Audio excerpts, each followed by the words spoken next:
Sakay na kayo! Biyaheng Pasay! Yung mga ayaw masaktan dyan, sumakay na! Dahil baka mamaya matapos kayong pasayin sa una, iwanin kayo sa huli! Hindi mapigil ang sigaw ni Shaira.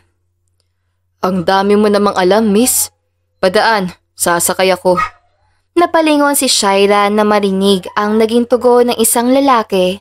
Kumunot ang noo ng dalaga at balak sanang sagutin ni Shaira ang sinabing yun ng kaakyat lang na pasahero, pero napagtanto niya na konduktor siya ng bus.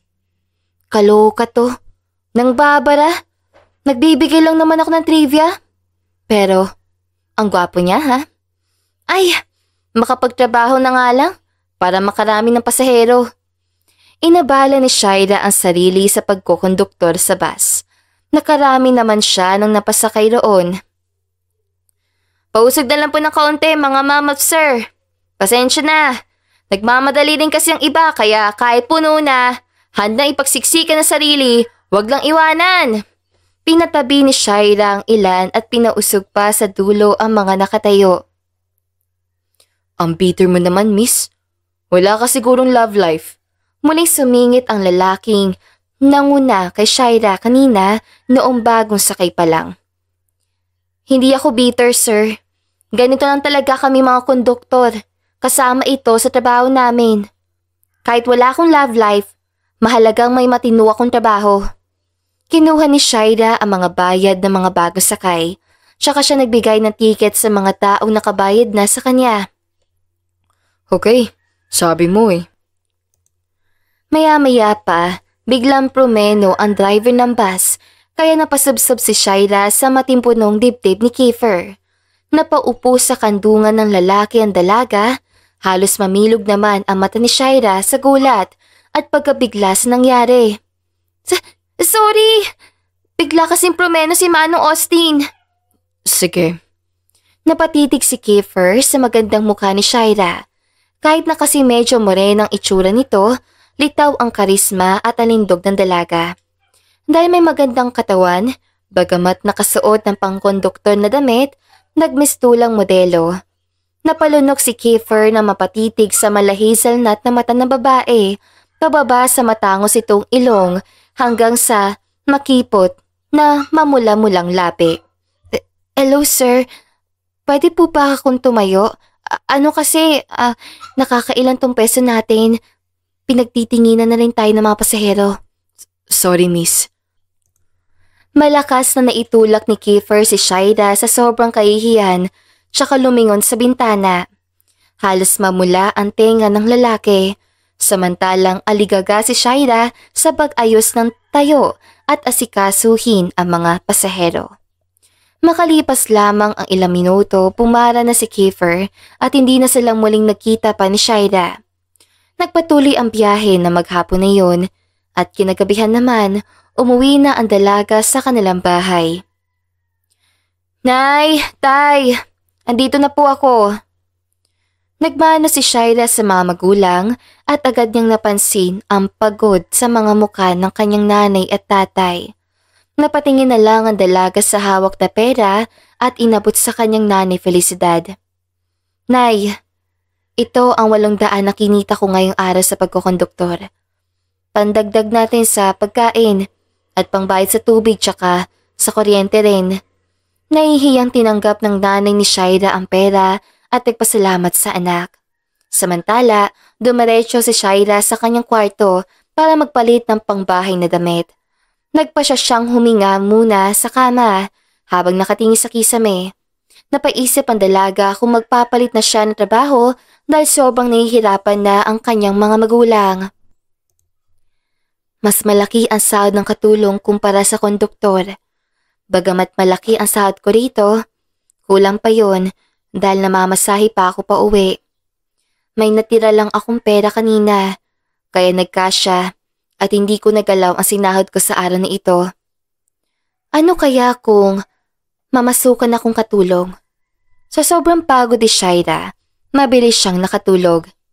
Kinabukasan ng umaga na siyang kumain. Nagpasya ang dalagang bumili ng plantika sa tindahan para makapagluto ng kanilang umagahan. Walang trabaho si Shaira na Sabadong yon dahil nasingit lang siya sa schedule ng kaibigan si Faustino. Samantala, natanong ni Shaira si Aling Teresita kung may alam ang matandang maaaring pasukan ng trabaho. Aling Teresita, may alam ba kayo riyang pwedeng pasukan trabaho? Kahit kasambahay. Agad namang ibinigay ng Ale ang numero ng kaibigan si Juana, ang mayodolma ng Montemayos Mansion sa kanilang lugar. Kilalang mayaman ng pamilya na nagmamay-ari noon, subalit wala pang nakakakita sa may-ari. Nirekomenda ni Aling Teresita si Shaira kay Manang Juana at sinabi ng mayodolma na magtungo na lang roon ang dalaga kinabukasan. Maraming salamat po sa pagtulong.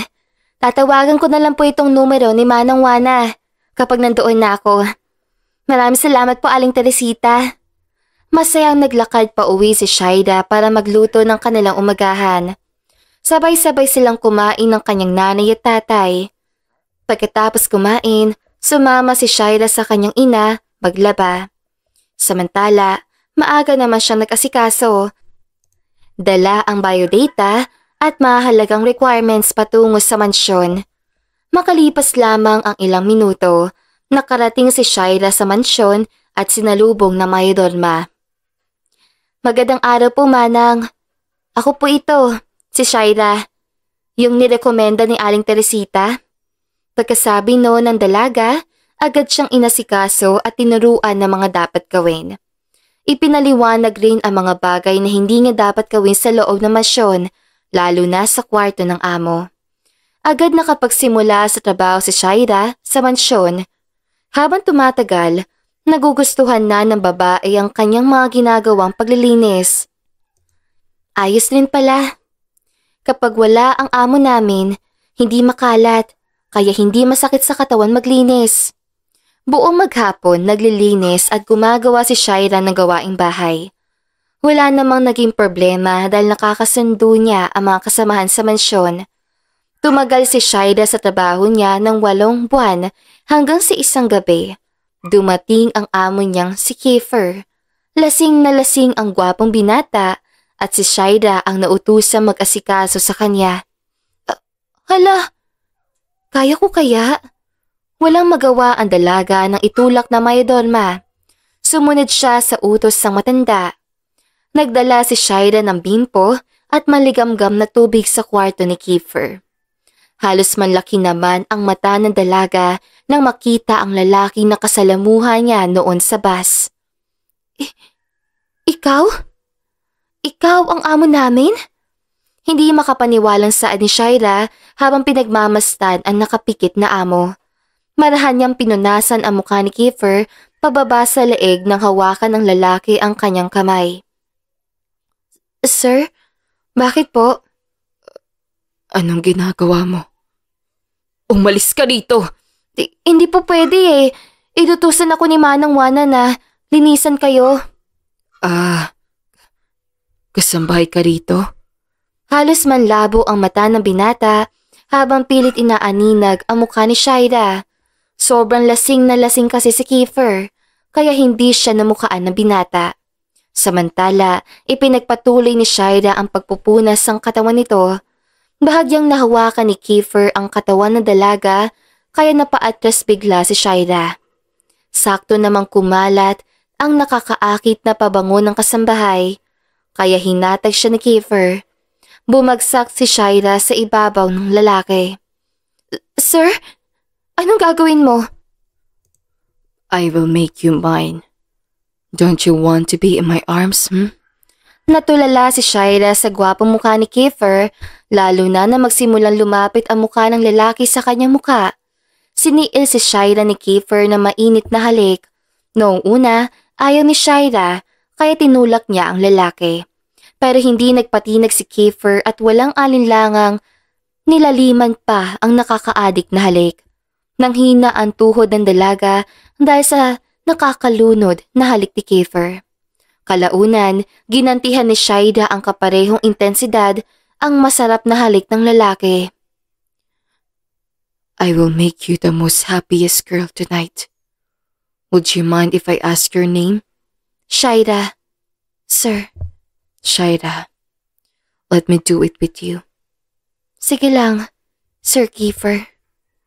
Unti-unti namang nilapit ni Kiefer ang kanyang muka para sunggaban ang labi ni Shaira. Tila sabik na sabik silang naghalikan noon hanggang sa humaplos ang kamay ni Kiefer sa makinis sa balat ng dalaga. Nagustuhan naman ni Shaira ang bawat haplos ito na nagbigay ng kakaibang sensasyon. Halos mabaliw si Shaira sa pangroromansa ng amo hanggang sa nauwi iyon sa mainit na tagpo sa kama. Parang ako ang nalasing sa halik mo, sir. Good night, Shaira. Thank you for spending a wonderful night together. Humalik pa sa noo ni Shaira si Kiefer bago ito tuluyang nakatulog. Sumiksik naman si Shaira sa dibdib ng amo. Samantala, maagang nagising si Kiefer kinabukasan. Laking gulat ng binata na makita ang babaeng katabi. Sino ka? Anong ginagawa mo dito? Anong ginawa mo sa akin? Sir? Kunot ang noong nagmulat ang mata si Shaira tsaka tumingin sa nang gagalaiting si Kiefer. Ikaw? Naalala mo pa ako? Ako nga, sir. Yung konduktor sa bus na sinakyan mo noon. Wala akong pakialam. Pinagsamantalahan mo ang kahinaan ko dahil lasing ako. Anong kailangan mo? Pera ba? Sige, ibibigay ko. Basta lumayas ka na sa mansyon ko. Nanlaki ang mata ni Shaira sa gulat at kinabahan siya sa narinig. Wag, sir. Kailangan ko ng trabaho. Kaya ako na masukang katulong. Wag niyo akong paalisin, pakiusap. Hindi ako namantala. Kayo itong nang higit sa akin at humalik sa labi ko. Ayoko nga sana eh. Kaya lang hindi mo na ako pinakawalan. Ano? At nagawa mo pang magpalusot? Hindi. Umalis ka sa kwarto ko. Alis na! Walang nagawa si Shaira kundi sundin ang sinabi ni Kiefer dahil kasambahay lang siya at si Kiefer ang amo. Bumagsak ang luha ng dalaga sa sobrang sama ng loob habang sinusuot ang uniforme. Hiyang-hiya si Shaira matapos magbihis. Aligagang lumabas ang dalaga sa kwarto ng kanyang amo. Ang sama ng ugali. Matapos akong angkinin, itataboy na lang ako na basta-basta. Samantalang siyang nakuuna sa akin. Nagtrabaho pa rin si Shaira noong umaga at hindi naman siya kumain dahil walang gana. Kabadong-kabado kasi siya na baka matanggal na sa trabaho. Nakahinga naman ng maluwag si Shaira makalipas ang ilang araw na hindi naman nababanggit ni Kiefer kay Manang Juana na tanggal na siya. Samantala, halata naman ng babae na umiiwas si Kiefer sa kanya dahil hindi nagpapakita ang lalaki sa kanya. Mabuti na rin to. Ayoko na ng issue pa. Muling nagtrabaho si Shaira sa mansyon at mas nagsipag pa. Naglilinis naman ang dalaga ng bakuran na mansyon nang may bumagsak na ahas. Kumuntikan ang tuklawin ng ahas si Shaira, laking pasasalamat ang dalaga dahil hinila siya ni Kiefer paalis roon. Magpapakamatay ka ba? Nakita mo nang tutuklawin ka, hindi ka agad umalis. Sorry sir, nagulat lang talaga ako na sobra. Idagdag pa yung takot ko. Nakaramdam naman ng habag si Kiefer habang pinagmamasdan ang paiyak na babae. Kaya nagpa siya ang binatang umalis. Naiwan naman si Shaira na may mabigat na pakiramdam. Muli siyang nagtrabaho pero sa may pool area na lang naglinis ang babae. Kinagabihan, nag-asikaso naman si Shaira ng paggagayak ng rekado para sa lulutuing ulam ng mayodorma nang aksidenteng nahiwa ang dulo ng daliri ni Shaira. Aray! Bakit ba kasing engot mo? Hindi ba uso sa iyong pag-iingat? Sir, ano pong ginagawa mo rito? Malamang bahay ko to. Halika nga. Hinila ni Kiefer si Shaira patungo sa may sala at inupo sa sofa ang babae. Kumuha naman ang lalaki ng first aid kit at agad inasikaso ang maliit na sugat na babae. Ayos lang naman po, sir. Maliit na sugat lang to. Pilit inilalayo ni Shaira ang daliri. Stop taking my help for granted. Shut up. Okay, sorry po. Kabadong tugon ni Shaida. Hindi naman maintindihan ni Kiefer kung bakit naiinis siya at nagagalit kapag napapahamak ang babae. Naguguluhan pati si Shaida dahil nagagalit sa kanya ang amo, gayong maliit na sugat lang naman ang nangyari.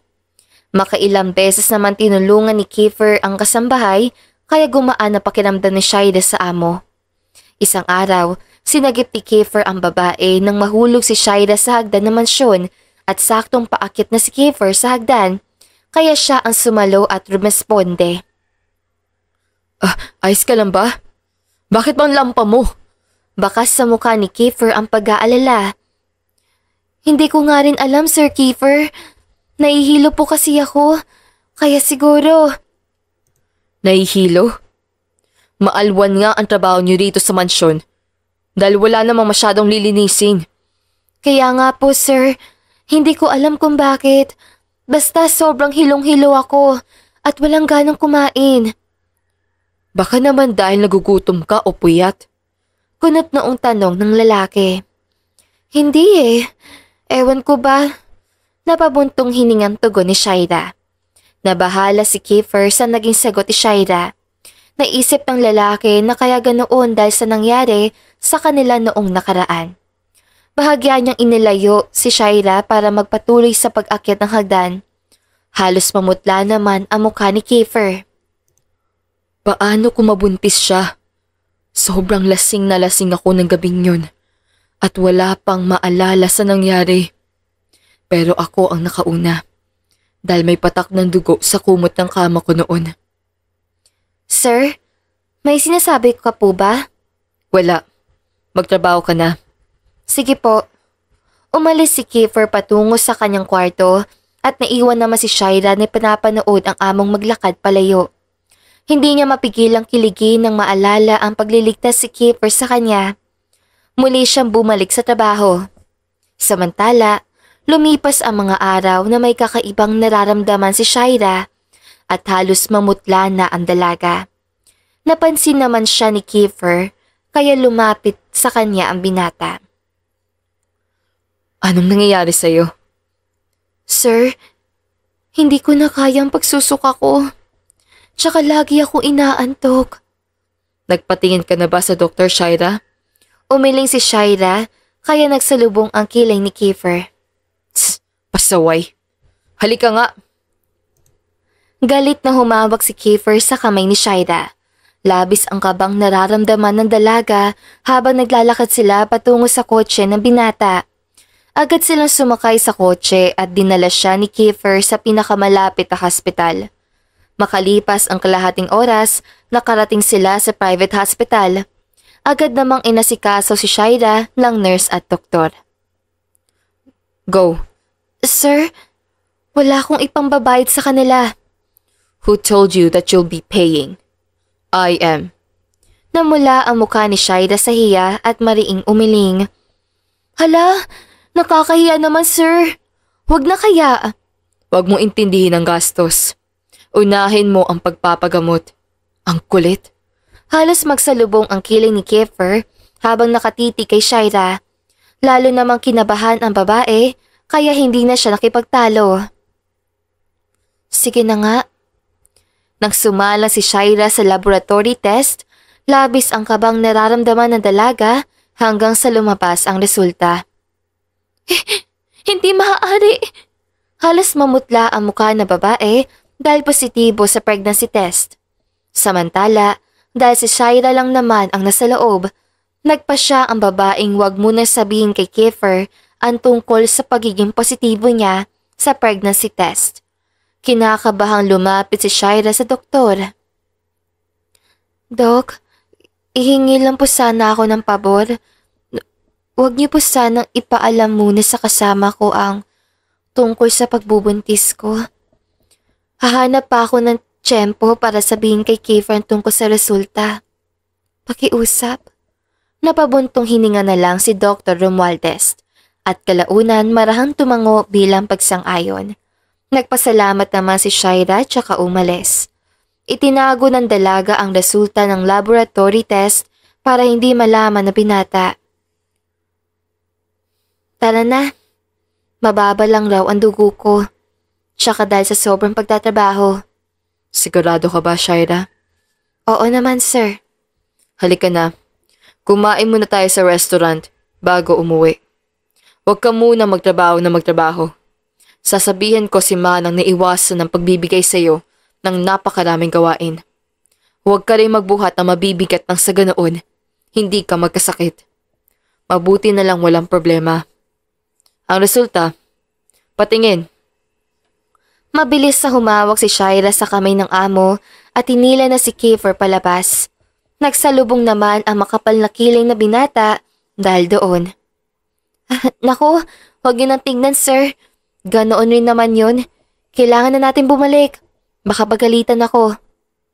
Hindi ka pagagalita, Shaira. Dahil ako ang amo mo. Pero sige, baka nagugutom ka na rin. Malapit ang magtanghalian. Sobrang daming proseso ng lab test. Oo nga po. Gutom na ako, sir. Pagsisinungaling ni Shaira. Nakalabas sila ng hospital at mabilis sa sumakay sa kotse ng binata. Agad namang pinasabi ni Kiefer ang sasakyan patungo sa pinakamalapit na restaurant. Umorder si Kiefer ng kanilang pagkain ni Shaira at makalipas lamang ang 15 minuto, dumaan na ang pagkain. Agad sinunggaban ni Shaira ang pagkain na animoy gutom na gutom. Nangunot naman ang noo ng binata habang pinagmamasdan ang katulong. Hey, hinay-hinay lang sa pagkain. Baka mabulunan ka. Gutom ka na nga. Sorry, sir. Talagang gutom na ako. Kagutom yung pinaggagawa sa akin eh. Okay. Sige na nga. Ikaw na bahala. Kumain ka ng kumain. Thank you, sir. Napakabait mo talaga. Hindi mapigilang ngumiti ni Shaira ng matamis, kaya pakiramdam ni Kiefer, naghaharumentado ang kanyang puso habang nakatitig sa magandang ngiti ng dalaga. Agad na mula ang tenga ng binata sa ganda at karismang taglay ni Shaira. Nang bahagyang lumingon ng babae, mabilis na nag-iwas tingin si Kiefer. Tapos na ako kumain, sir. Sige, halika na. Babayaran ko lang ang bill. Sige, sir. Salamat po ulit. Agad binayaran ni Kiefer ang bill nila at umalis sila sa restaurant para umuwi. Nakahinga na maluwag ang binata dahil ang alam niya, hindi buntis ang kasambahay. Pero may parti sa kanyang puso na tila nadismaya sa nalaman. Bakit ba wala ako sa mood? Tanong ni Kiefer sa kanyang sarili. Sir, nandito na po tayo. Pasok na ako para magtrabaho. Sige, Shaira. Basta, huwag kang masyadong magpapagod. Apo. Kalaunan, nakarating sila sa mansyon at agad nagpaalam ang babae para magtrabaho. Naging abala naman si Kiefer sa kanyang trabaho sa laptop. Bukas pa kasi siya papasok sa opisina. Lumipas naman ang mga araw na tila napapalapit si Shaira kay Kiefer dahil bumabait na ang amo. Isang umagang muling nakita ng binata ang kasambahay na nakain naman ng prutas. Good morning. Ay, kalabaw na nagsasayaw! Sir! Nakakagulat ka naman po. Ano pong ginagawa niyo rito? Naglalakad-lakad lang ako. Tapos sakita naman kita. Mahilig ka sa prutas? Opo, masarap kasi. Ngumiti si Kiefer at nakipagkwentuhan lang kay Shaira. Inorderan naman ang babae ng mga prutas ng amo. Pagdating ng mga prutas, agad kinuha ni Kiefer ang mga yon sa delivery man bago bayaran. Nagtaka naman si Shaira sa inorder ng amo. Sir, ano yan? Prutas, para sa'yo. Sabi mo, gusto mo. Hala! Nakakahiya naman, sir. Huwag kang mahiya. Heto, kainin mo. Sir naman, hindi po ba nakakahiya? Tsaka, bakit bigla kayong bumait sa akin? Nag-iwas ang tingin si Kiefer dahil hindi niya kayang sagutin ang tanong ng kasambahay. Hindi na lang nagtanong ulit si Shaira at nagpasalamat. Mabilis namang umalis si Kiefer dahil sa hiya. Alis na ako. Kainin mo yan, Shaira. Huwag mong ipapamigay kahit kanino. Opo, salamat na madami. Napangiti naman si Kiefer habang naglalakad paalis. Hindi naman masabi ni Shaira na kaya siya kumain noon dahil naglilihi na. Bandang hapon nang magpasya ang dalagang maglinis sa likod ng mansyon. Sakto namang hinahanap si Shaira ni Kiefer dahil bumili ang binata na merienda. Hindi kasi maintindihan ng lalaki ang kanyang nararamdaman. Tila gusto niyang laging nakikita at binibigyan ng kung ano-ano si Shaira. Shaira! Shaira! Nasaan ka? Sir Kiefer? Andito po ka sa likod ng mansyon. Nagwawalis. Tugon ni Shaira sa malakas sa boses. Bakit ikaw ang nagwawalis dyan? Baka mamaya may ahas. Pagkasabi ni Kiefer, bigla na lang may sumulpot na ahas mula sa puno kaya dali-dali niyang hinawakan ng kamay ng dalaga para hilahin si Shaira palayo. May ahas nga, sir! Grabe! Buti na layo-layo ko. Hingal na hingal si Shaira nang huminto sila ni Kiefer malapit sa garden ng mansyon. Malapit lang kasi sa likod ng mansyon ang nasabing hardin. Mabuti na lang nagpunta pala ako. Heto ang merienda. Napatingin si Shaira sa dalang plastic bag ni Kiefer. Halos maghugis puso ang mata ng dalaga sa pagkatakam. Amoy na amoy niya rin kasi ang aroma ng pagkain. Simula nang malaman kasi ni Shaira na buntis siya, mas lalong naging malakas kumain ng babae. Napansin ng amo ang bagay na yon, kaya naman nakagawian na rin ni Kiefer bumili, kahit walang kaalam-alam sa sitwasyon. Sir, hindi ba nakakahiya? Lagi niyo na lang ako nililibre. Kahapon puro damit at kung ano-ano pa. Hayaan mo na. Pambawi ko lang yun sa'yo dahil napakapangit ang trato ko noong una. Ngayon, na-realize kong hindi ka ganoong babae. Sorry ah. Ayos lang po. Hayaan niyo na. Sige sir, hindi ko natatanggihan yan. Mukhang masarap eh. Amoy pa lang. Natatakam na ako. Halos mapunit ang labi ni Shaira sa pangiti. Hindi naman mapigilang mahumaling ni Kiefer sa mga ngiti ng kasambahay. Napansin ng dalaga ang kamay nilang dalawa kaya bumilis ang tibok ng kanyang puso sa sobrang kilig. Go on, eat and don't starve yourself. Kinuha ni Shaira ang plastic bag at agad nagsimulang kainin ng burger at fries pati na rin ang iba pang nakalagay sa loob. Hindi naman mapigilang matuwa ni Kiefer habang pinagmamasdan ang magandang mukha ni Shaira. Shaira, bakit ka pala namasukan bilang katulong? Mahirap lang po kami, kaya nagpasya na akong mamasukan bilang katulong. Kuminsan, wala akong trabaho dahil na-extra lang naman ako roon. Sabagay, mahirap na rin talaga maghanap ng maayos sa trabaho ngayon dahil ang taas ang standard ng ibang kumpanya. Bukod sa bahira ang hiring, madalas wala rin talagang bakanteng trabaho. Tugon ni Kiefer. Hiniyaan niya nalang kumain si Shaira at nang matapos, tsaka makapagpahinga. Inutusan niyang kumuha ng gitara ang dalaga. Shaira, pasuyo ng gitara ko sa kwarto. Padala rito. Dito na lang muna ako tatambay. Sige sir, teka lang po. Masaya nagtungo si Shaira sa kwarto ng kanyang amo at kinuha ang gitara. Muli siyang lumabas para ibigay ang gitara. Makalipas ang ilang minuto, nakarating ang dalaga sa hardin at naabuta si Kiefer na nakatingin sa malawak na taniman ng rosas. Nagmistulang prinsipe ang itsura na binata. Sir, ito na pong gitara niyo. Salamat. Dito ka muna. Samahan mo ko. Seryoso ka ba, sir? Baka pagalitan ako ni Manang pag hindi ako nagtrabaho. Natawa si Kiefer sa sinabi ni Shaira, saka inupo ang dalaga sa bakanting duyan na nasa ilalim ng puno ng mangga. Naupo naman si Kiefer sa may damuhan at nagsimulang maggitara. Tila may humaplos sa puso ng dalaga nang marinig ang binata sa paggigitara. Ang galing mo naman, sir. Salamat, Shaira. Hindi ako magaling. Marunong lang. Para sa'yo nga pala tong kanta. Talaga, sir? Oo. Matamis na ngumiti si Kiefer kay Shaira, kaya bumilis ang tibok ng puso ng dalaga habang pinagmamastan ang gwapong mukha ng amo. Lalong nagharumentado ang kanyang puso na magsimulang maggitara ang binata. Sinabayan pa ni Kiefer ng pagkanta. Hindi naman mapigilan ni Shaira na humanga dahil napakalamig ng boses ng amo. Tila hinihili siya ng boses. Ang lamig naman ng boses mo. Sana kaboses mo sila. May sinasabi ka ba, Shaira? Hindi ko kasi masyadong narinig. Wala sir. Kumanta lang kayo riyan. Pinupuri ko lang ang boses nyo. Ang ganda.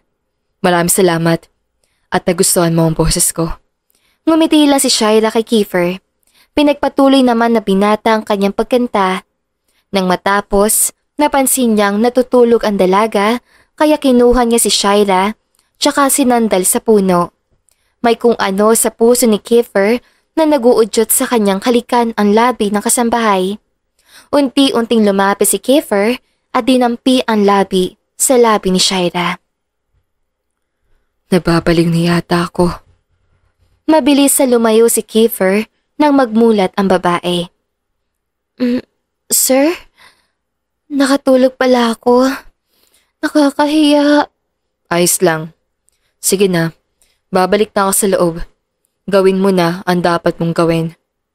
Kapag tinanong ka ni Manang, sabihin mo nagpasama ako. Ayos lang, sir? Oo naman. Marahan tumango si Kiefer at naglakad na patungo sa loob ng masyon. Sumunod naman si Shaira, siya dumiretso sa Maydorma para itanong ang trabaho niya na gagawin sa hapon. Nang malaman ni Shaira, dumiretso siya sa pool area para maglinis. Ganoon ang ginagawa ni Shaira araw-araw. Kinabukasan, naabutan siya ni Kiefer na nagwawalis naman sa may sala. Nagpapahinga ka pa ba, Shaira? Oo naman, sir. Kayo po pala. Mabuting kung ganoon. Sige na, papasok na ako sa trabaho. Ingat sa maghapon. Salamat, Sir Kiefer. Kayo rin. Umalis ang binata para magtungo sa kumpanya. Buong maghapon lang si Shaira nag-focus sa trabaho hanggang sa dumating ang kaalawan ni Kiefer. Sobrang engrande ng handaan. Nagpunta ang mga kilalang negosyante, artista at sikat na personalidad para dumalo. Samantala, pinuntahan naman ni Kiefer si Shaira at naabutan niya ang dalaga sa kusina. You. Happy birthday, sir!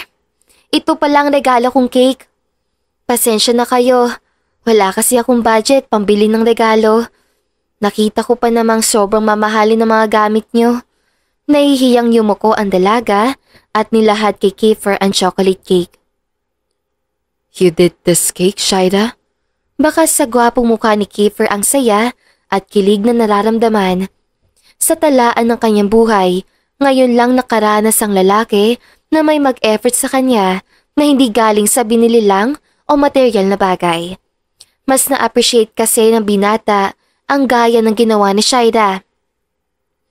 Oo, sir. Sana magustuhan mo. Buti umabot. Hindi man kasi ang grande ng bigay ng ibang tao. Thank you so much for your great effort, Shaira. You made my day filled with joy. Sumilay ang matamis ang ngiti sa labi ng binata. Tinanggap niya agad ang cake, tsaka yon nilapag sa lamesa. Welcome, Sir Kiefer. Nahihiyang ngumiti si Shaira. Get me some plates and fork. I wanna eat this, then put the remaining inside the refrigerator. Eat too, Shaira. Mariing umiling ang dalaga habang nakuha ng kailangan ni Kiefer. Hindi na, sir. Nakakahiya naman po. Regalo ko nga ito. Tapos ako rin ang kakain. No worries. That's fine. Let's eat together. Paano yung iba niyong bisita, sir? I have stuff to handle and assist them. Let's enjoy the food. Walang ibang pagpipilian si Shaira kundi samahan ng birthday boy. Sabay silang kumain at nagustuhan naman ni Kiefer ang mala red ribbon na cake na ginawa ng dalaga. Ang sarap ng cake. Pwede mo ba akong ipagawa nito minsan? Nananabik na tanong ni Kiefer sa kasambahay. Oo sir, sabihan niyo lang po ako. Maganang kumain si Shaira matapos marinig ang sinabi ng amo. Nagpatuloy lamang sila sa pagkain. Maya-maya pa, nagkaroon ng kalat na icing si Shaira sa gilid ng labi kaya humawak si Kiefer sa baba ng babae. Siya kamarahang pinunasan ng icing gamit ang kanyang hintuturo. Halos mamula naman ang mukha ni Shaira dahil sobrang lapit ang mukha ni Kiefer sa kanyang sariling mukha. Kasabay na mabilis sa tibok ng kanyang puso. Salamat sir. Nakakahiya tuloy. Huwag kang mahiya. Ayos lang. Kahit na. You're so beautiful, Shaira. Don't be shy in front of me. Halos mapalunok ang dalaga na mapatitig si Kiefer sa kanyang namumulang lapi. Sir? Let's go. Accompany me on our garden. Sige po. Sinamahan ni Shaira ang amo sa hardin ng mansyon at masaya nilang pinagmasdan ang malawak na taniman ng mga rosas. Nagmistulang romantiko ang kanilang paligid. Hindi ka ba hahanapin ng mga bisita, Sir Kiefer? Hindi sila ang gusto kong makasama, kundi ikaw. Gustong-gusto ko ang pagiging totoo mo, Shaira. Ngumiti si Kiefer kaya lalong nagharumentado ang puso ng dalaga. Bakit naman, sir? Alam ko namang kaya lang sila dumalo para sa kanilang mga agenda. Hindi dahil para ipagdibang ang kaarawan ko. Mas gusto ko yung mga taong totoo sa akin dahil ako ito. Hindi dahil mayaman ang angkan namin. Napabuntong hininga si Kiefer habang nakatingin kay Shaira. Hindi ka kasi pinanganak na ordinaryong tao. Akala noon, masaya maging mayaman. Pero sa nakikita ko sa'yo, sir, mukhang hindi ka naman ganoon kasaya. Hindi nga. Naging masaya lang ako kapag kasama kita. Muli na naman tumibok na mabilis ang puso ni Shaira noon. Talaga, sir? Oo naman, Shaira. Dahan-dahang lumapit si Kiefer sa dalaga at humawak sa baba ni Shaira. Kinabahan ang dalaga habang nakatitig sa gwapong mukha ng amo. Napaatras ang babae sa sobrang kaba, kaya natisod siya sa bato. Mabilis namang humawak si Kiefer sa kamay na kasambahay at hinila niya ng malakas ang kamay ni Shaira, kaya aksidenteng lumapat ang labi nila sa isa't isa. Sir! Nanlaki ang mata ng dalaga doon. Pumungay naman ang mga mata ni Kiefer at tumabak sa batok ni Shaira para siilin ito ng mainit na halik. Mas nilaliman pa ni Kiefer ang halik hanggang sa malunod ang dalaga. Tuluyan na nga nadala si Shaira ng mainit na halik kaya tinugunan na niya ng kaparehong intensidad ang halik ng amo. Shaira. Halos kapusin ng hininga si Shaira nang tumigil ang binata sa paghalik.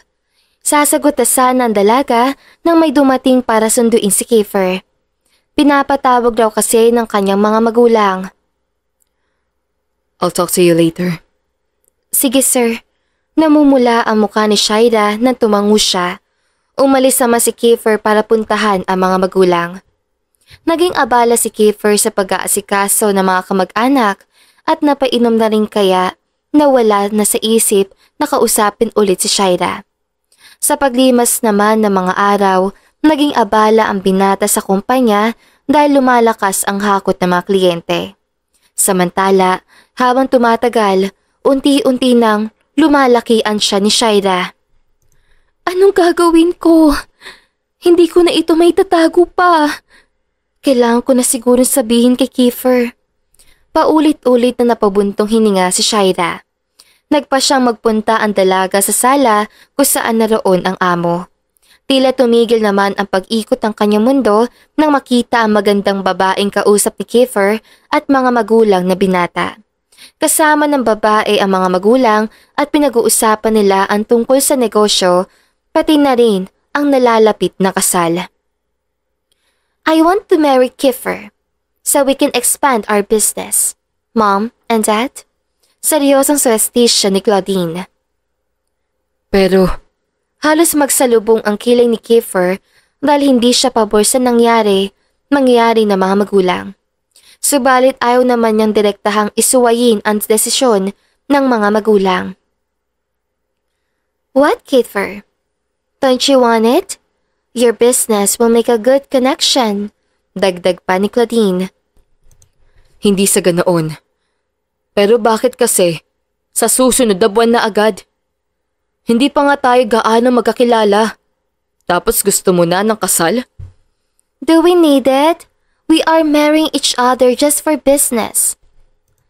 Even if there's no feelings involved, we can contribute to our parents' hard work. Marahang dumikwatro ng paa si Claudine na animoy sa pistikadang dalaga. Nakaramdam ng paninikit ng dibdib si Shaira at hindi na nakinig pa sa usapan ng mga bisita. Tuluyan ang bumagsak ang kanyang luha at agad tumalikod sa mga bisita. Dumiretso si Shaira sa kanyang kwarto at nagsulat ng liham para kay Kiefer. Tsaka iniwan yon sa kwarto ng binata. Hindi ko na alam kung ano ang gagawin ko. Sobrang hirap pero kailangan mga anak. Bulong ni Shaira habang hinahaplos ang medyo umbok na tiyan. Umalis siya sa mansyon, dala ang mga gamit. Hindi na muna siya umuwi sa kanila dahil ayaw ni Shaira na madismaya ang mga magulang. Nakarati si Shaira sa Batangas at doon nangupahan. Nagtinda na lang siya ng mga street foods at gulay para mairaos ang araw-araw. Kailangan ko makatipid sa gastusin.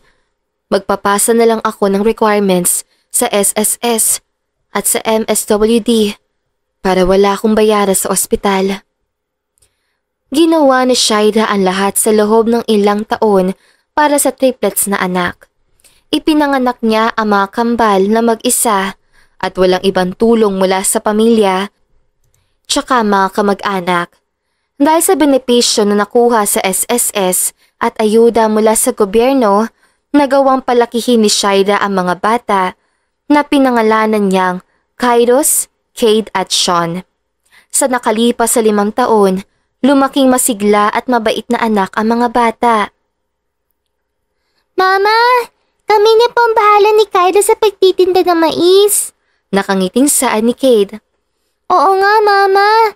Kayang-kaya na po namin yan. Pagod na po kayo eh. Pinanasa ni Kate ang pawis ng ina, kaya naman gumaan ang pakiramdam ni Shaira. Kahit pagod na sa pag-aasikaso pa lang na mga bumibili sa kanyang munting tindahan. Sigurado ba kayo mga anak? Opo, Mama. Si Sean na lang po ang bahala sa napili ng panlamig para hindi ka po mataranta.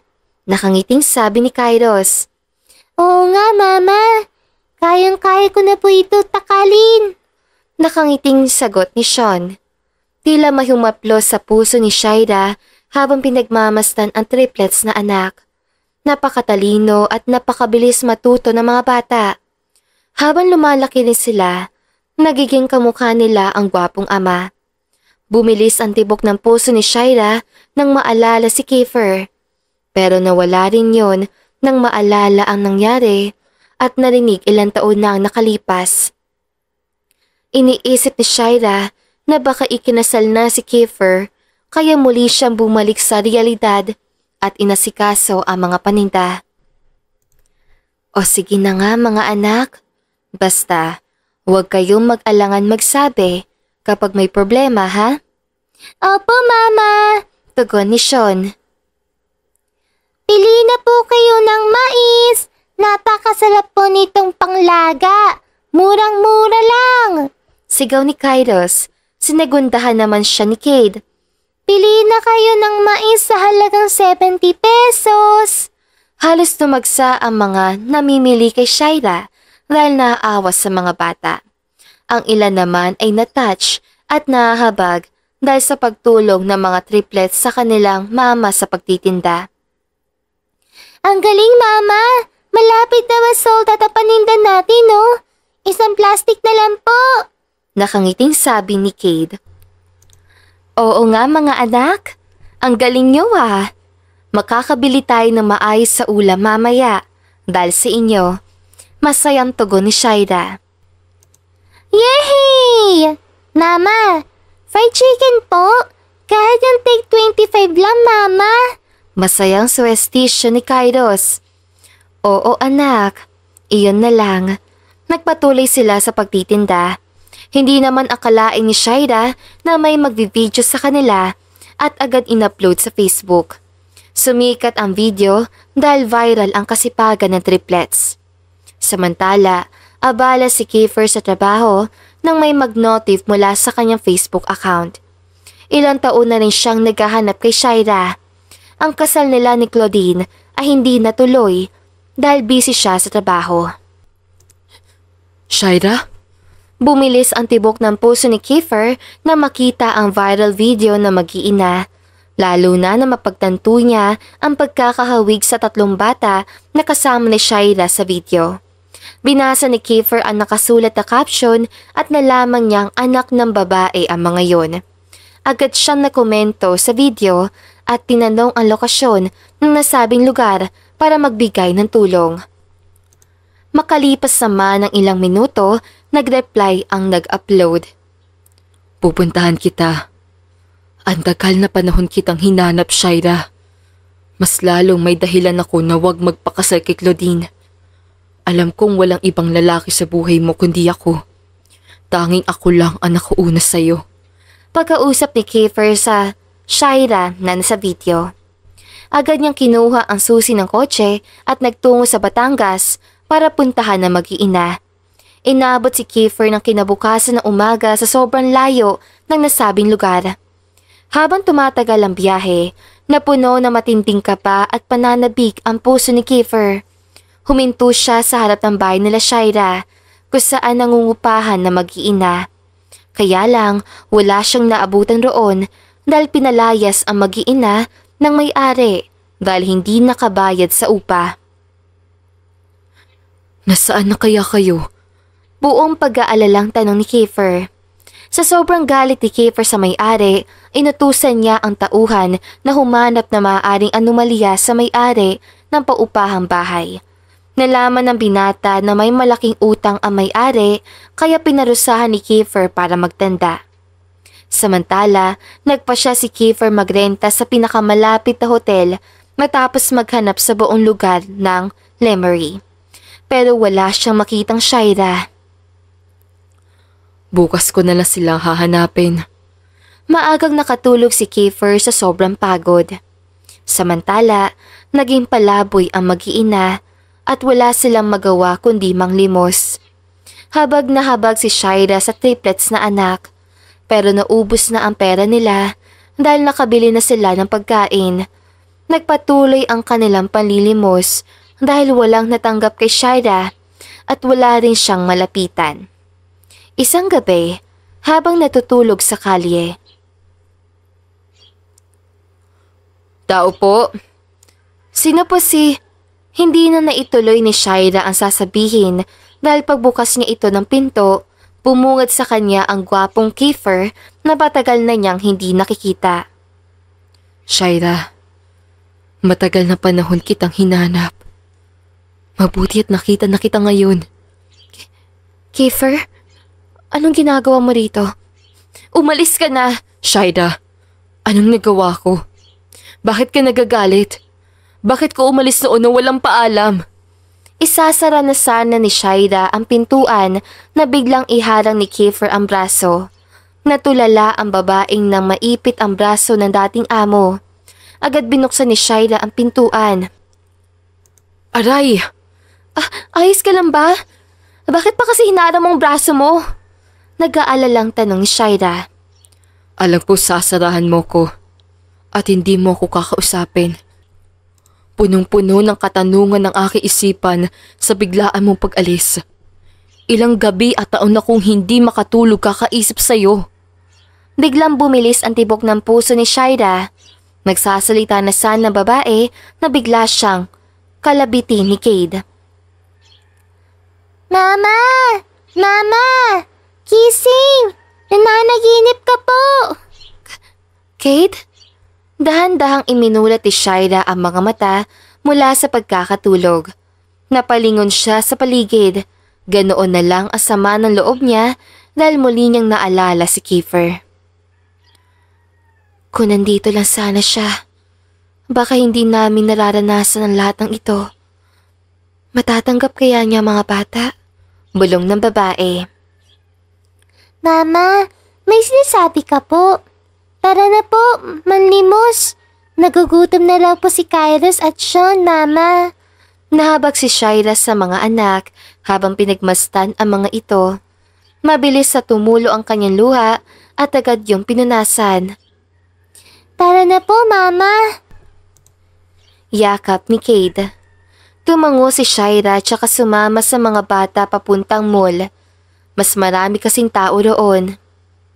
Palimos po, pangkain lang po namin. Sabi ni Sean sa mga taong nadaan. May mga nagbigay sa kanila at may mga taong hinusgan si Shaira dahil ayaw raw magtrabaho. Hindi niyo po naiintindihan. Ginawa na ni Mama lahat para sa amin. Sadyang wala lang pong natanggap na tao. Matatag na sabi ni Kairos. Baka sa gwapo mukha ng bata ang inis. Kaya nga, wala po kayong alam kaya huwag niyo pong husgan si Mama sa pagpapalaki sa amin. Segunda pa ni Sean. Hayaan niyo na sila mga anak. Ganyan naman talaga ang mga tao. Hindi mo na inaalam o nagtatanong bago magbigay ng opinyon at manghusga. Mariing sabi naman ni Shaira. Paalis na sana sila nang biglang nabangga ni Shaira si Kiefer. Ganoon na lang ang panlalaki na mata na babae. Ilang beses siyang napakurap ng mata habang nakatitig sa gwapong mukha ng lalaki. Pareho naman silang hindi makapaniwalas nakaharap ang isa't isa. Bumilis ang tibok ng puso nila Shaira at Kiefer. Mama, sino po siya? Takang tanong ni Cade. Tatakbo na sana si Shaira kasama ang mga bata nang hawakan siya ni Kiefer. Saan ka pupunta? Ilang taon na kitang hinahanap, Shaira. Itigil mo na ang kakatakbo palayo sa akin. Halos maglabasan ang ugat. Sa sentido ni Kiefer sa sobrang inis. Ibinaba naman ni Shaira ang triplets na anak. Tsaka galit na nilingon si Kiefer.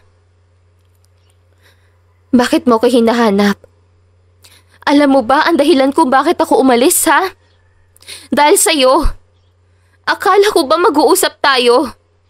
Pero anong nangyari? Hindi mo man lang ako kinausap. Tapos malalaman kung ikakasal ka na? Ha? Ano ba ako sa tingin mo, Kiefer? Galit na sigaw ni Shaira. Natigilan naman si Kiefer. Shaira, wala naman akong balak sumang-ayon. Hindi ko lang talaga magbigla sila mommy at daddy. Ayoko mapahiya rin ang pamilya ni Claudine at magkaroon ng hindi pagkakaunawaan. Hindi pa ako kinakasal at wala akong balak pakasalan pa si Claudine. Ngayong nakita na kita. Buong pagsusumamang paliwanag ni Kiefer. Sinungaling. Hindi mo ko madadaan sa ganyan mo. Napatingin si Shaira sa kamay ni Kiefer at wala siyang nakitang singsing. Bahagyang kumunot ang noo ng babae roon. Totoo ang sinabi ko. Sobra kong busy kaya hindi ko natuloy ang kasal. Bukod pa roon, hindi ko naman gustong pakasalan si Claudine. Dahil ikaw ang gusto ko, Shaira. Tila huminto ang pag-ikot ng mundo kasabay ng malakas sa tibok ng puso ni Shaira dahil sa sinabi niya ni Kiefer. Kung talagang gusto mo ko, noon mo pa ako hinanap. Ano yun? Kung kailan, ilang taon na? Tsaka mo ko lalapitan? Bakit, Kiefer, ha? Imposibleng hindi pa kayo kasal ng babaeng yun. Maganda siya, sexy at mayaman. Lalawak ang connection ng negosyo niyo kapag ikinasal kayo. Nag-iwas ang tingin si Shaira. Yumakap naman ang mga bata sa kanya. Shaira, makinig ka sa akin. Kung talagang hindi kita hinanap, wala ako sa harap mo ngayon. Kaya lang kita natagpuan, makalipas sa ilang taon, dahil sa viral post sa social media kung saan nagtitinda kayo. Anak ba natin sila? Kamukha ko sila eh. Tumingin si Kiefer sa mga bata. Nagtago naman ang triplets sa likod ng kanilang ina dahil nahihiya. Tila lumukso naman ang dugo nila sa isa't isa. Mama, siya po ba ang papa namin? Mahinang tanong ni Sean. Mama, kamukha nga namin siya. Sagunda naman ni Cade. Mama, may papa pala kami? Tanong naman ni Kairos. Biglang nakaramdam ng awa si Shaira sa triplets niyang anak. Napaisip ang babae kung ipagdadamot pa ba ang mga bata sa kanilang tunay na ama. Humawak lalo ang tatlo sa kanilang ina, kaya lalong nahirapan si Shaira magdesisyon. Shaira, they're asking you. Singit naman ni Kiefer.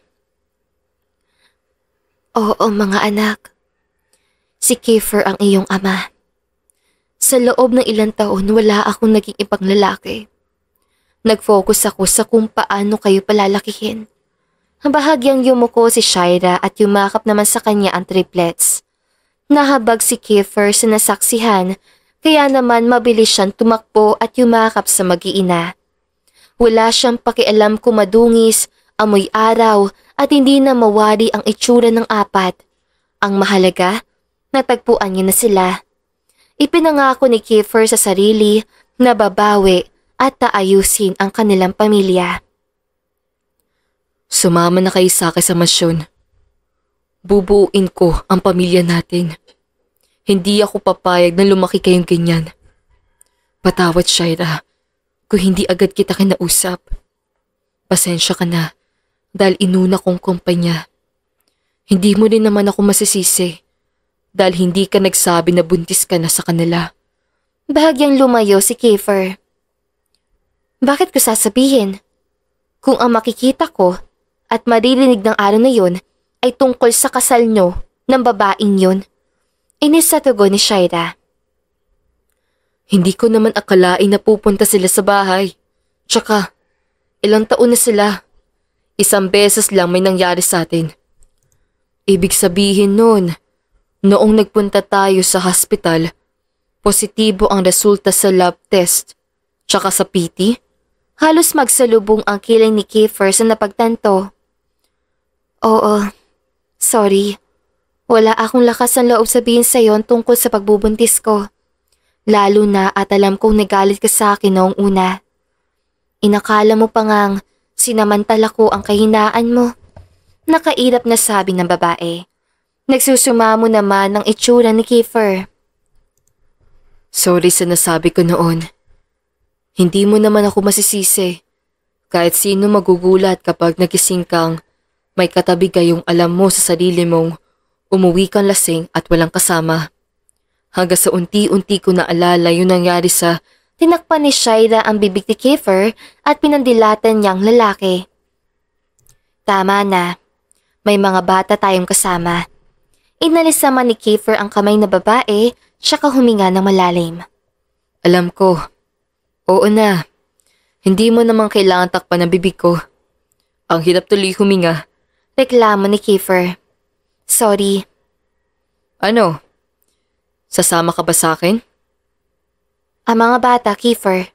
Malamang. Kailangan mo isama. Anak natin eh. Inirapan ni Shaira ang lalaki sa pagiging pilosopo ni Kiefer.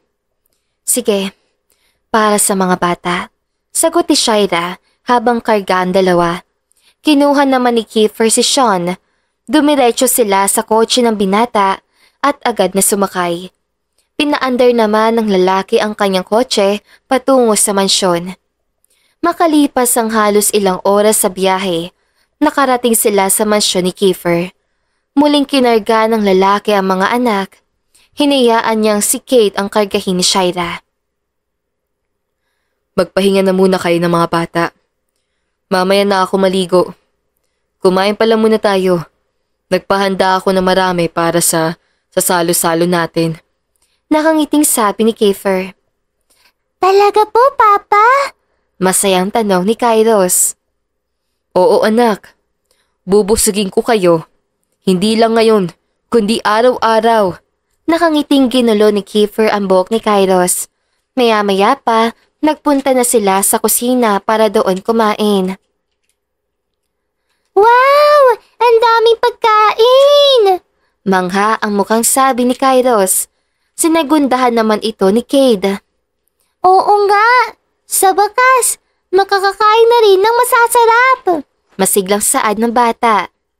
Samantala, naiyak naman si Shaira dahil nasaktan siya sa sinabi ng anak. Sinisi ng babae ang sarili dahil hindi niya nagawang iparanas ang nagagawa ni Kiefer para sa mga bata. Mama, bakit ka po umiiyak? Hindi ka po masaya, Mama? Nag-aalalang tanong ni Sean. Umiling si Shaira at pinunasan agad ang kanyang luha. Masaya si Mama, anak.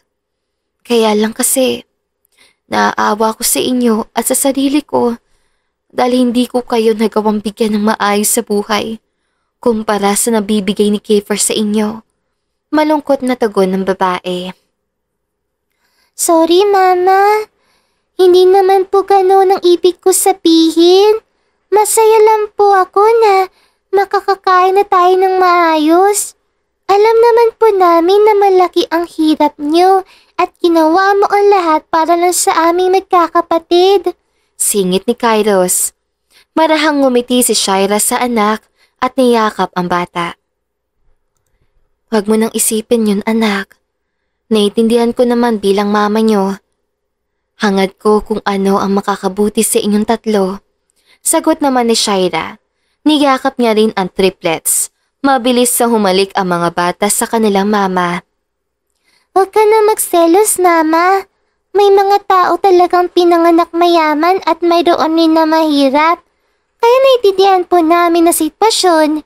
Na-appreciate rin po namin tatlo ang mga sakripisyo niyo para sa amin. Kaya wala po kayong dapat ipangamba o ikalungkot. Mahal na mahal ka namin, Mama. Buong pagmamahal na sabi ni Sean. Naluha sa saya si Shaira. Salamat, anak. Saan mo natutunan yan? Sa paligid po namin, Mama. Lumaki man kami hindi nakukuha ang mga gusto, at least hindi niyo kami inabandona o iniwanan. Naririnig po namin na marami sanggol at kaedad namin ang iniiwanan ng magulang dahil hindi pa handa ang nanay. O di kaya sobrang stress ang dahilan dahil wala pang ipang tustos. Kaya maswerte kaming tatlo na hindi niyo kami pinamigay o itinapon. Seryosong kwento at paliwanag ni Sean. Hindi mapigilang mamangha ni Shaira at Kiefer sa talino ng kanilang anak. Hindi ko magagawa ang bagay na yun, anak. Mahal na mahal ko kayo. Ngumiti si Shaira ng matamis habang nakatingin sa triplets.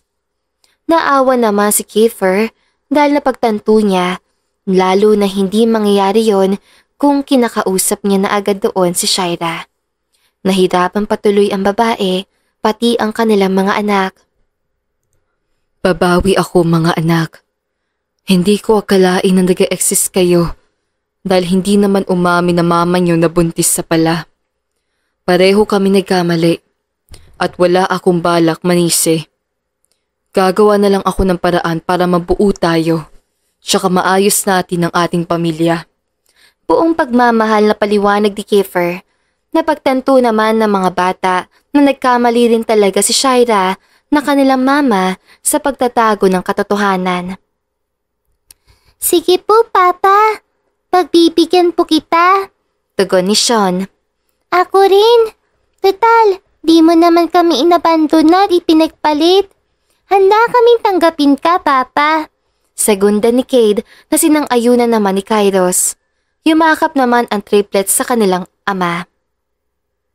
Salamat, mga anak. Nakangiting sabi naman ni Kiefer. Welcome, Papa. Masayang tugon ni Sean.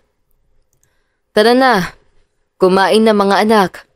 Ikaw rin, Shaira. Huwag kang mag-alala. Hindi ko ilalayo ang bata sa'yo. Gusto kong malaman mong mahalaga ka sa akin at gusto kita. Kaya ayoko nang magbigay ng anumang katanungo sa iyong isipan. Sasagutin ko sa bawat araw. Dahil handa akong makasama ka araw-araw sa habang buhay. Seryosong sabi ni Kiefer kay Shaira. Namula naman ang mukha ng babae sa narinig. Bumilis na naman ang tibok ng kanyang puso na animoy hinahabol siya ng kalbayo. Apo! Tugon naman ni Cade. Sabay-sabay silang kumain. Napuno ng kaligayahan ang kanilang mga puso habang masayang kumakain. Ibinahagi ng mga bata ang nangyari simula na magkaideya sila sa paligid at mamulat sa hirap ng realidad.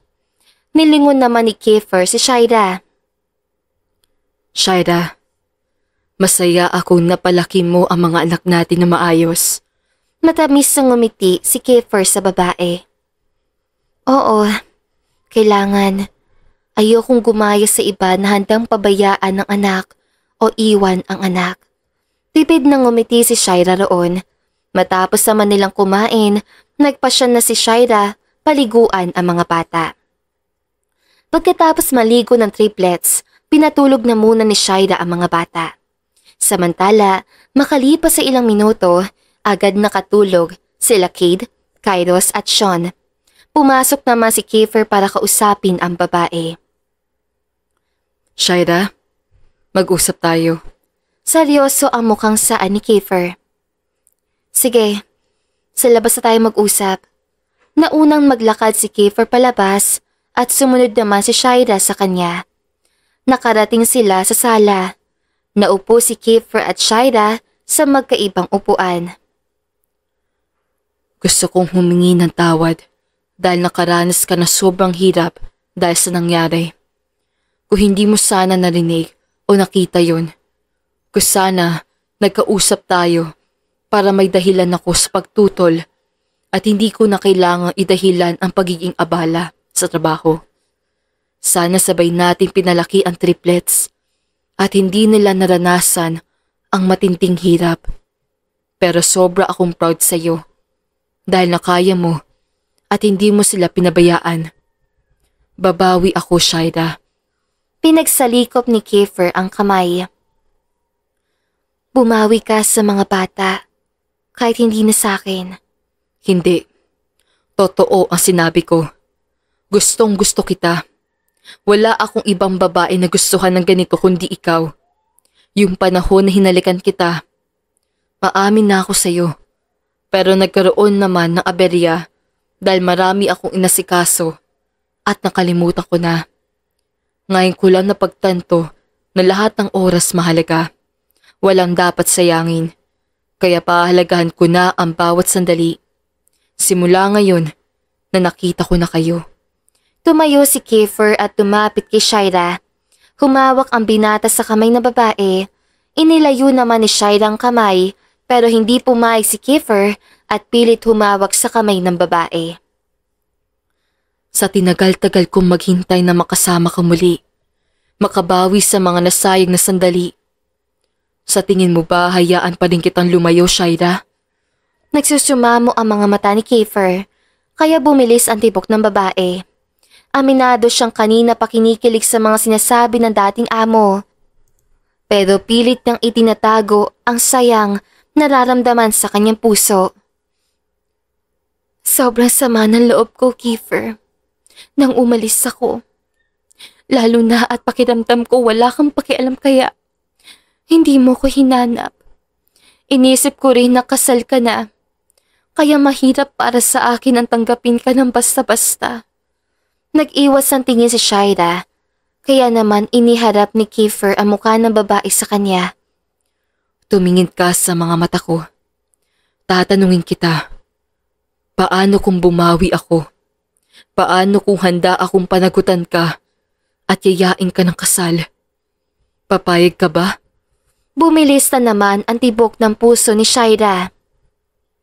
Nang marinig ang sinabi ni Kiefer, mahirapan siyang sumagot dahil naghahalo ang saya at pananabik. Seryoso ka ba talaga sa nararamdaman mo? Oo, Shaira. Dadalhin ba kita rito kung hindi? Pero may gusto lang muna akong malaman. Shaira, gusto mo ba ako? Pareho ba tayo ng nararamdaman? O ako lang ang may gusto nito? Kinakabahang tanong ni Kiefer. Napahinga ng malalim si Shaira. Naisip ng babae na masyado na silang maraming nasayang na panahon. Pero nahihirapan siyang ibigay ang nais si Kiefer. Bibigyan na lang muna siya ng assurance ang lalaki para hindi na magkaroon ng hindi pagkakaunawaan. Shaira? Oo, Kiefer. Gusto rin kita. Nakadepende sa gagawin mo kung mapapatawad kita at pakakasalan kita. Sa ngayon, gusto ko lang munang bigyan ng maayos sa buhay ang triplets. Masyado nang mahirap ang dinanas sila nang mapalayas kami. Kung magagawa mong makabawi sa kanila, baka unti-unti magtiwala ako ulit. Sagot ni Shaira sa seryosong boses. Oo, salamat. Huwag kang mag-alala. Hindi ko sasayangin ang chance na ibinibigay mo sa akin. Babawi ako sa inyo. Hiling ko lang huwag masyadong matagal dahil matagal na tayong hindi nagkasama. Gusto kong bumawi sa iyo, Shaira. Hayaan mo iparamdam ko sa iyo kung gaano kita kagusto. Nagsusumamong tugon ni Kiefer. Dapat lang, Kiefer. Masyadong matagal ang panahon na nasayang dahil hindi tayo nagkaintindihan. Nadala ng bugso ng damdamin. Aminado akong mali dahil basta na ako umalis. Pero ng panahon na yon, naging malabo ang larawan kung saan kasama kita. Alam ko ang pagkakaiba ng agwat ng estado ng buhay natin. Malungkot ang mukhang tumingin si Shaira sa labas sa mansyon. Shaira, hindi mahalaga sa akin ang layo ng agwat. Kung nahihirapan ka o napapaisip ka dahil nalalayuan ka, handa akong lumapit. Ako mismo ang gagawa ng paraan para maging karapat-dapat ako sa iyo. Hindi ikaw, dahil ikaw ang babae. Deserve mong itrato ng tama at alagaan. Ako ang lalaki, kaya ako dapat ang nag-e-effort. Dugtong pa ni Kiefer. Sige, gawin mo ang gusto mo, Kiefer. Pero paano ang mga magulang mo? Baka sa mukha ni Shaira ang pagkabahala. Ako ang bahala roon. Sa mga susunod na araw, bibisitahin natin sila nang sa ganoon, makausap ko na rin. Kaya lang, may kailangan akong gawin bago yun. Ano yun, Kiefer? Tsaka ko nasasabihin. Tugon ng lalaki. Tumango na lang si Shaira. Nagkwentuhan sila Shaira at Kiefer sa sala tungkol sa mga naranasan nila sa nakalipas sa 5 taon. Unti-unting nagkaintindihan ang dalawa. Pinag-usapan rin nila ang mga hakbang na gagawin para sa pagpapalaki ng kanilang anak. Lumipas naman ang mga araw na todo effort si Kiefer hanggang sa umabot ang 2 linggo. Naghanda ang lalaki ng sorpresa kay Shaira. Inibitahan niya ang babae sa sikat na restaurant at nagpunta naman si Shaira. Mabuti naman at nakarating ka. Nakangiting saan ni Kiefer. Nagtaka naman si Shaira kung bakit madilim. Unti-unti namang nagliwanag ang paligid. Halos matutop ng babae ang kanyang bibig nang makita ang engrandeng dekorasyon. Nagmistulang romantiko ang paligid dahil sa mga rosas sa ginawang dekorasyon. Naroon din ang malaking salita na "Will you marry me?" Bumilis ang tibok ng puso ni Shaira. Habang pinagmamastan ang effort ni Kiefer, marahan siya naglakad at biglang lumuhod ang binata. Kasabay ang pagtugtog na magandang musika. Nakadagdag yon sa kilig na nararamdaman ni Shaira. Sobrang tagal na panahon na yung nawala sa atin na dapat noong patayo kasal. Shaira, wala akong ibang babaeng gustong makasama habang buhay kundi ikaw lang. Wala akong gustong makita sa paggising ko kundi ang maamo mong muka. Sa paglipas ng panahon, mas lalo kitang namimiss. Yung mga panahon na magkasama tayo at ikaw ang kausap ko. Napagtanto ko kung gaano ka kahalaga sa akin at gaano kita kamahal.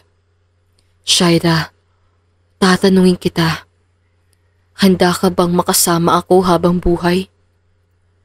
Will you marry me? Seryoso ang mukhang tanong ni Kiefer. Bumilis naman ang tibok ng puso ni Shaira sa narinig. Siya kamarahan tumango. Oo, ito lang siguro ang hinihintay ko, Kiefer. Ang magkaroon ako ng karapatan at mapanatag ang loob ko. Sa kabila ng lahat ng naranasan ko, alam kong may mali talaga ako doon dahil hindi kita kinumpronta at basta ako umalis. Ngayon, hindi ko nagagawin. Handa na akong makasama ka habang buhay, pati ang ating mga anak. Bumagsak ang luha sa mga mata ni Shaira dahil sa halo-halong nararamdaman. Labis rin ang saya sa kanyang puso dahil sa alok ni Kiefer. Talaga? Huwag kang mag-alala. Hindi ko kayo pababayaan. Habang buhay ko kayong iintindihin at mamahalin. Sasamahan kita sa kahit anong yugto ng buhay. Hindi ko nahahayaang isipin mong isa ka. Ikaw lang ang babaeng karapat-dapat para sa akin. Shaira, mahal na mahal kita. Sinuot ni Kiefer ang singsing sa daliri ni Shaira. Oo, naniniwala ko, Kiefer. Mahal na mahal rin kita. Sabay nating harapin lahat ng problema. Ngumiti si Shaira, kaya mas lalong sumaya si Kiefer. Mabilis siyang niyakap na mahigpit ang babae. Namiss kitang yakapin. Namiss ko lahat-lahat sa'yo. Masayang tugon ng lalaki. Ako rin.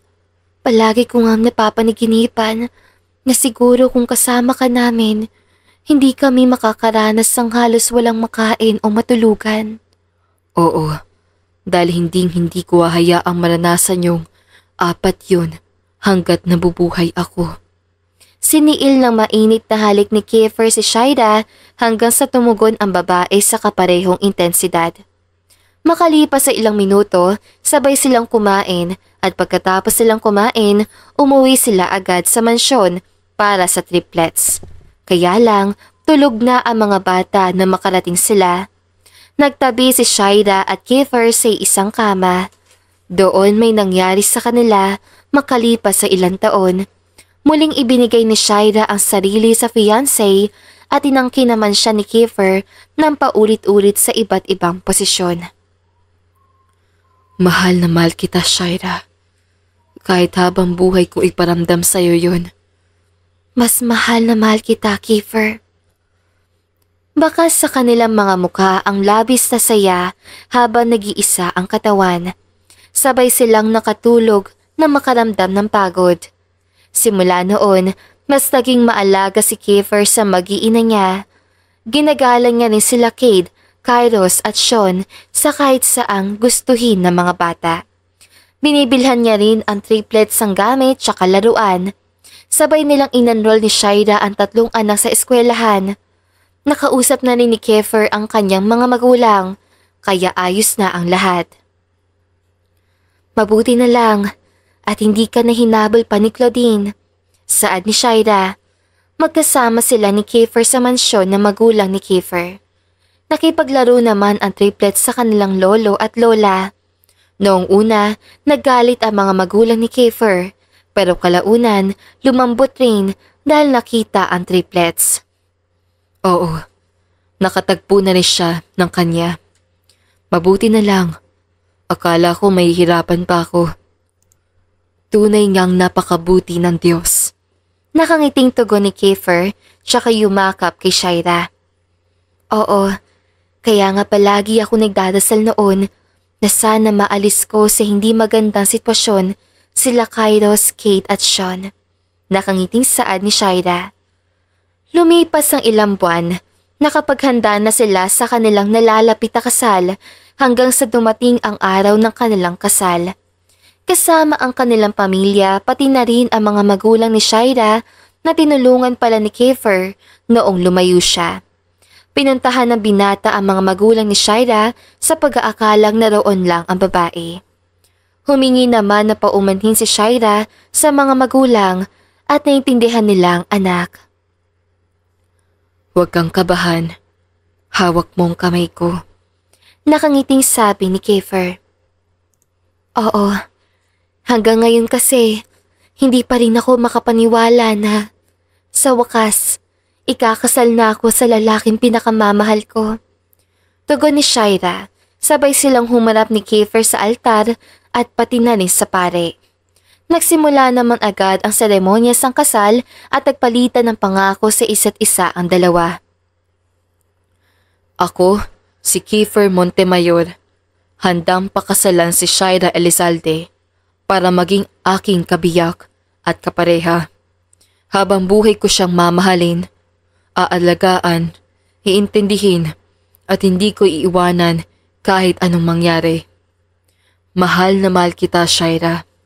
Pati ang triplets nating anak. Asahan mong hindi kita bibiguin. Nakangiting saad ni Kiefer. Ako, si Shaira Elizalde, tinatanggap si Kiefer Montemayor bilang aking asawa. Hindi ako magsasawang alagaan, mahalin, intindihin at suportahan sa lahat ng oras. Habang buhay ko nga alagaan ang ating pagsasama, pati na rin ang mga anak natin. Mahal na mahal rin kita, Kiefer. Ngumiti si Shaira na nakapagbigay ng mabilis sa tibok na puso ng lalaki. Muling nagsalita ang pare at in-announce sa bagong kasal ang dalawa, tsaka ganap na sila mag-asawa. Nagtungo sila sa reception at nakihalubilo sa mga bisita matapos sa maikling programa. Sumalubog naman sila Cade, Kairos at Sean. Mama! Love you! Papa! Love, love! Yehey! Kumpleto na ang ating pamilya! Masiglang sigaw ni Sean sabay yakap sa mga magulang. Kaya nga, may papa na kami! Masayang segundo ni Kairos. Walang iwanan mama at papa ha? Dugtong naman ni Cade. Marahang tumango ang mag-asawa. Oo naman, mahal na mahal namin kayo. Nakangiting saad ni Shaira. Tama si mama niyo mga anak. Siya nga pala, pasok na kayo sa school next school year ha? Dugtong naman ni Kiefer na kinatango ng triplets. Simula noon, namuhay sila ng masaya kasama ng kanilang triplet na anak. Sa pag-ibig, walang mayaman, walang mahirap. Para sa mga taong tunay na nagmamahalan at itinakda ng Diyos para sa isa't isa, sa kabila ng hirap ng buhay, darating ang araw na makakawala rin tayo sa kahit anong hirap o problema. Huwag lang susuko, gaya ng ginawa ni Shaira. Palagi tayo maging open sa mga partner natin, nang sa ganoon, huwag magkaroon ng problema at hindi pagkakaintindihan. Mas mainam na maging totoo at huwag nang itago ang nararamdaman. At dito na nga po nagtatapos sa magandang istoryang ito. Don't forget to like, share, and subscribe. Hanggang sa muli, paalam!